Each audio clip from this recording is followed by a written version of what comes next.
Well, good afternoon, everybody. Good afternoon.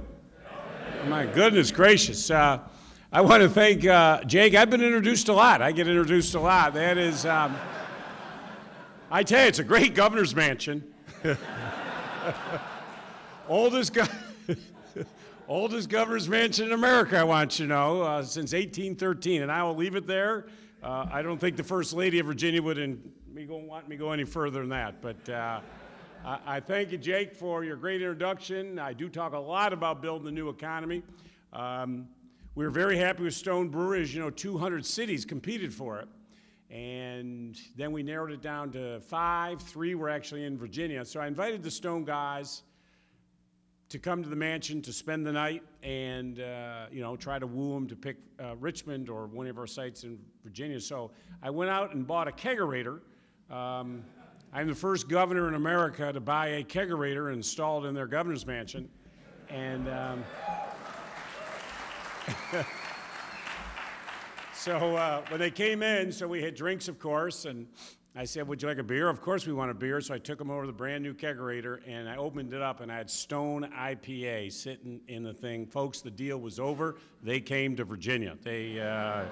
I know that Thomas Jefferson's looking down saying, that's my kind of governor. But I thank you all for coming to this great conference here today. It is so important. I do talk about cybersecurity an awful lot. I think it's not any more appropriate time than what we're going through today in our nation and in the globe, what's going on with the issues of cybersecurity. This is something I think about every single day. My main focus, obviously, is growing, diversifying our economy. Virginia is unique. We are the #1 recipient of Department of Defense dollars. Of all 50 states, we get more than anywhere else. That's great news when defense is spending, but when they're cutting, like they're doing today in sequestration, has a dramatic impact on the Virginia economy. So bringing in new businesses, diversifying those businesses are what's so important. And at the top of my list from day one has always been cybersecurity. It is so important for us not only to create those jobs, but also to deal with the issues that we have. We've had tremendous success, as Jake talked about. I just announced the lowest unemployment in the entire Southeast. We're lower than every other state around us, the lowest in the southeastern United States. I just announced we have now more workers in Virginia than any time in our history. Our economy is doing great. I just announced our revenue's up 7.6%, non-withholding up 19%. Part of that is because we're building that new Virginia economy. Let me ask, how many live in Virginia? Wow, fantastic. How about Maryland? You guys paying those taxes in Maryland? DC? Okay, wow, great. Well, let's convince you, sir, that this is the place that you need to be. But obviously, one of my other huge, obviously, is governor, keeping networks and data and information safe is critically important to any government, any company, and to the economies all over the globe. States around the country today are competing for jobs and economic activity. Is something that why we say we need to be the leader here in Virginia on cybersecurity. I have made strengthening Virginia's cybersecurity practices and industry the #1 top priority for me going forward. Over the last year, as you know, significant breaches at major U.S. companies have exposed our nation's increasing risk from cyber attacks, originating both at home and overseas. And be honest with us, we deal with this every single day in the governor's office and the technology office. States are hit as well.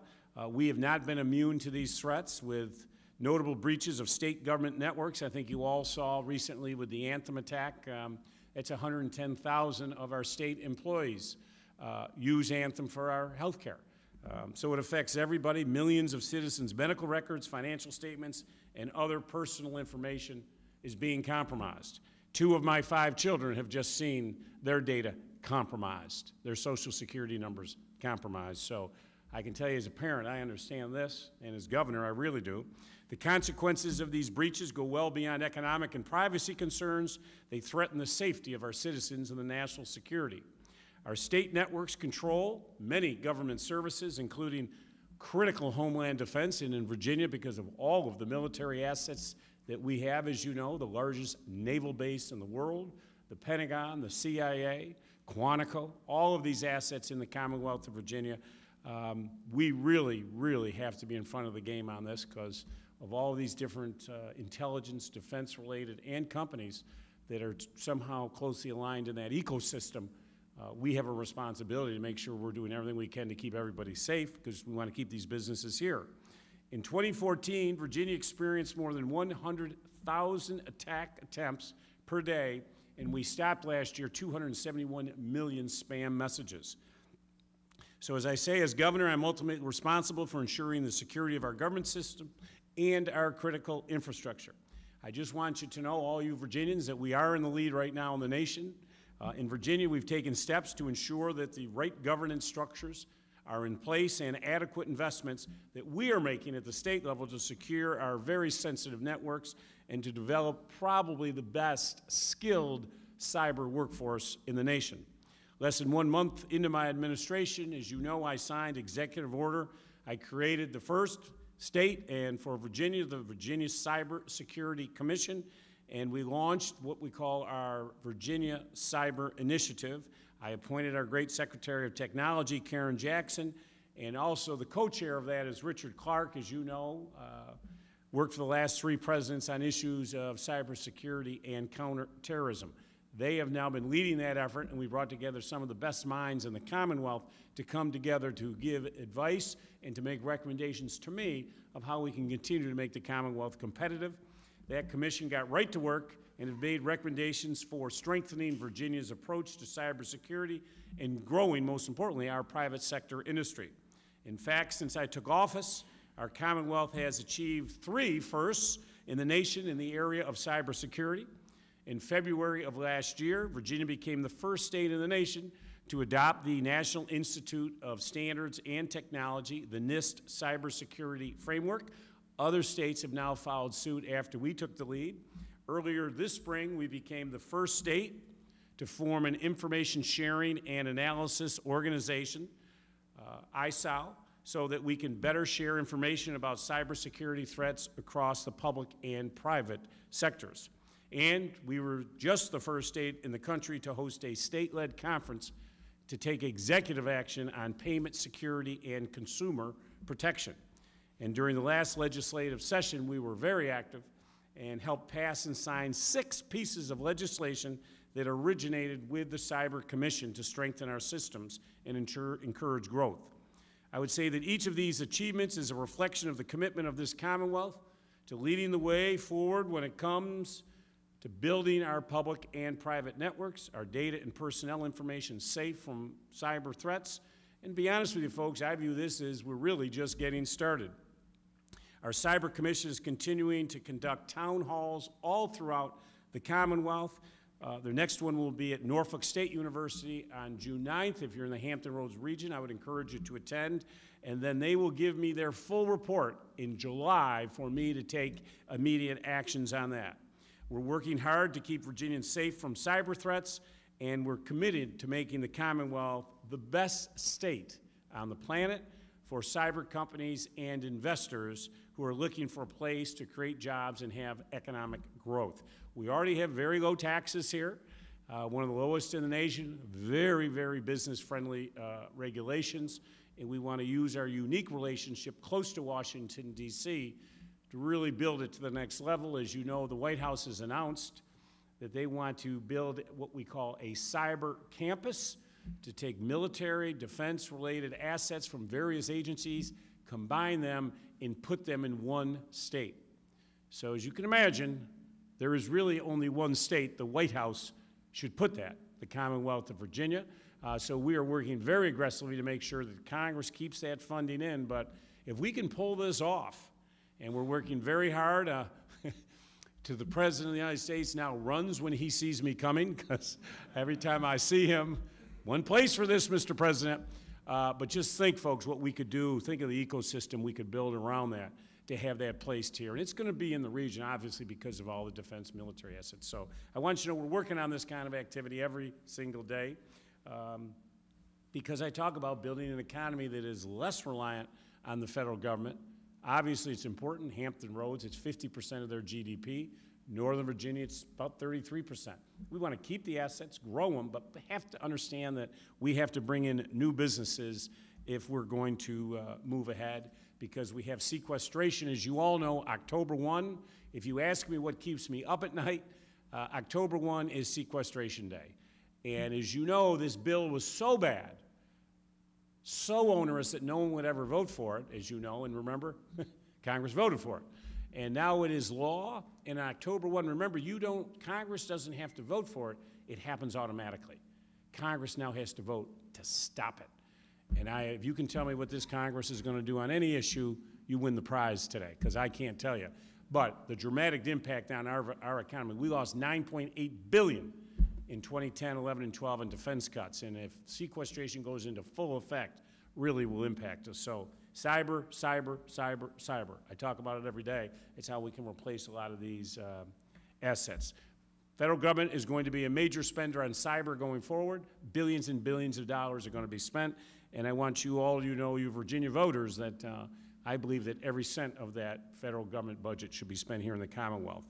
As I say, we're off to a very good start on cyber. The technology industry companies in Virginia comprise 8.5% of Virginia's economy. I mean, that truly is an extraordinary number. Not many states can say that. And we are home to many of the top leaders in the IT world today. Virginia's IT sector today employs more than 170,000 people at more than 11,000 firms. So we are already really making tremendous progress. In fact, we have just been named the second largest state for the concentration of technology workers of all 50 states of the United States. We are number 2. I don't get out of bed believing in number 2. We're going to be number 1 with your help, with the folks here in this room. So I'm counting on all of you to help us get to be number 2. I mean, 2.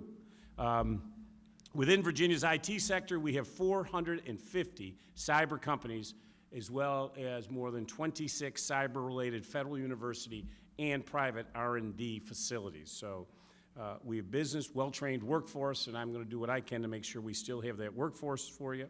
We are also home to the Mach 37, which, as you know, is the nation's leader, first market-centric cybersecurity accelerator in all 50 states.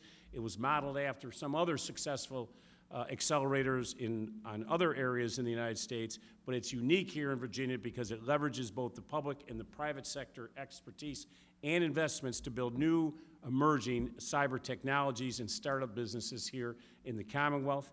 And over the last year, Mach 37 has already created 17 new cyber companies here in Virginia, and we brought together more than 300 investors to help those companies. So we've made great progress in that regard, and we're going to continue to do that here in the Commonwealth. As I say, workforce development is so important. I've just signed a whole bunch of bills last week. I tell my education folks, don't talk to me about degrees. Talk to me about skill sets. I need a workforce.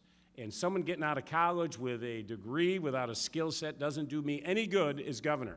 I have 30,000 jobs open right now in the tech space in Northern Virginia. These businesses are not going to wait for me. We either fill them or they will go to other states. So we're rebranding and working with our education system to move people through the community college system to make sure we're giving them the credentials that they need to go right into the workforce. It is absolutely critical for us on workforce development, so we've totally retooled all the way we do it, and we're starting. I'm a huge advocate for pre-K. I'm also through K through 12. Let us at the secondary schools and our higher ed really get ourselves focused on teaching cybersecurity-related activities. And in fact, for those that are parents here, I'm trying to change the SOLs, I promised you. I've already gotten rid of 5 SOLs since I've been governor. And if you have kids, you should clap for that, because these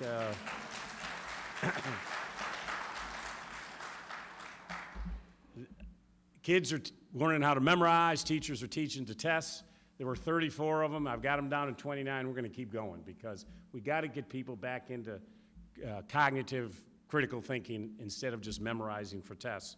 I would say of the 15 public universities in Virginia, 2/3 of them are engaged in cyber-related security research, including developing software, designing technology to prevent identity theft on mobile devices, and building cyber institutions. And I'm proud to say, which we've just changed, our Virginia Community College system, which serves as such a critical role, 22 of the 23 colleges in Virginia now offer cybersecurity certificates and associates of science or applied science degrees. So we are making tremendous success here in the cyber business. I want to thank all of you cyber folks who are here, who are building it. The last thing I want to tell all of you is that my door is always open. So is Karen Jackson's. If there's anything we can do at the state level, if there are things that are bothering you in your business and you feel that the government is not moving or is an impediment or is not moving as fast as you would like, call me directly. I am here. I am an entrepreneur. I started my first business when I was 14 years old. Either I started a business or wasn't going to college. And I've been in and out of dozens of businesses. Some work, some don't. I am an entrepreneur at heart, so I understand what you're all trying to do. And don't assume we know things that we don't.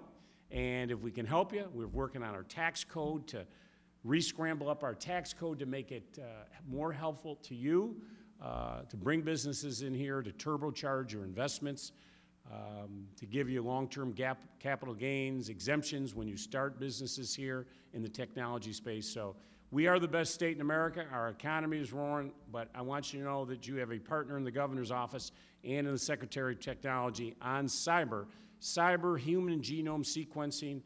These are the areas that we're going to grow. Dorothy and I have 5 children.